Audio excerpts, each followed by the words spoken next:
E aí, tudo certo? Já parou para pensar no que realmente impede que um simples toque na carcaça de uma geladeira, por exemplo, se transforme num acidente grave? Pois é, hoje a gente vai desvendar um dos mecanismos mais inteligentes e essenciais da segurança elétrica, o seccionamento automático. Vamos entender juntos como a NBR 5410 organiza essa proteção nos diferentes esquemas de aterramento. Para a gente entender bem essa história, nosso roteiro vai ser o seguinte. Primeiro, vamos conhecer o vilão, que é o perigo do contato indireto. Depois, a gente apresenta o herói, ou seja, o seccionamento automático.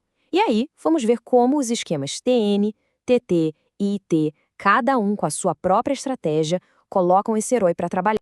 Então, tudo começa com um risco que na maioria das vezes a gente nem vê. Vamos entender qual é exatamente o problema que o seccionamento automático foi criado para resolver. Imagina só a cena. Alguém vai lá, encosta na porta da geladeira, um gesto super comum no dia a dia. Só que sem que ninguém faça a menor ideia, um fio se soltou lá dentro e energizou toda a parte metálica dela. Esse é o tal do contato indireto, uma ameaça silenciosa, invisível, que pode estar em qualquer lugar. Ok, diante de um perigo tão sério como esse, o que a norma faz?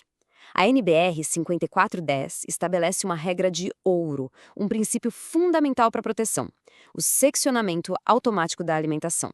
Traduzindo isso para o bom e velho português, a energia tem que ser cortada. E tem que ser cortada de forma muito, mas muito rápida mesmo, assim que a falha acontece, antes que dê tempo de causar um dano sério. O objetivo, como o nome já entrega, é isolar o perigo, automaticamente. E quando a norma fala rapidamente, ela não está de brincadeira, não. A precisão é impressionante. Dá uma olhada nesta tabela, que veio direto da norma. Para uma tensão de 220 volts, que é super comum, o desligamento tem que ocorrer em no máximo 0,4 segundos. Gente, isso é literalmente mais rápido que um piscar de olhos. É essa velocidade que salva a vida. Vamos então para a nossa primeira estratégia e ver como isso funciona na prática, com o esquema TN. Pensa nele como a abordagem da força bruta para garantir a segurança. No esquema TN, a lógica é a seguinte: tudo está ligado diretamente de volta ao ponto de aterramento da fonte. Isso cria um caminho com baixíssima resistência para a corrente de falta passar, sabe? É como se a gente construísse uma autoestrada livre e reta para essa eletricidade toda. E é aí que está a genialidade dessa abordagem de força bruta. A falha é transformada, de propósito, num curto-circuito gigantesco. Essa corrente imensa age como um alarme sonoro no volume máximo, impossível de ser ignorado pelo disjuntor. Ele detecta e, pá, atua na hora. A própria força do curto é o que garante a proteção. Mas e se essa força bruta não for tão forte assim? A NBR 5410, muito esperta, já previu isso lá no item do esquema TN. Ela diz que se a corrente de curto-circuito não for alto bastante para garantir aquele desarme super rápido, aí entra em cena um segundo herói para dar um reforço, o dispositivo DR, que é muito mais sensível. Agora, tem uma variação bem importante aqui, que é o esquema TNC. Nele, um único fio faz o trabalho de neutro e de proteção ao mesmo tempo. E isso tem uma implicação de segurança gigantesca. E aqui, muita atenção, porque vem uma regra de ouro, uma proibição clara da norma. Jamais, em hipótese alguma, se instala um dispositivo DR num circuito TNC. Por quê? Pensa comigo, o DR funciona comparando a corrente que vai com a que volta. No condutor PEN, a corrente de retorno normal do neutro se mistura com a função de proteção. Para o DR, isso é a mesma coisa que uma fuga de corrente. Ele ia ficar desarmando o tempo todo, à toa, e o sistema viraria uma bagunça. Beleza, agora vamos mudar completamente de filosofia. Vamos dar uma olhada no esquema TT. Se o TN era a força bruta, o TT é a abordagem sensível. Ele aposta na detecção e não na força. Num sistema TT, o aterramento da instalação é um, e o aterramento da fonte de energia é outro. Eles são independentes, não se conversam diretamente. A própria terra, o solo, se torna parte do caminho que a corrente de falta vai percorrer.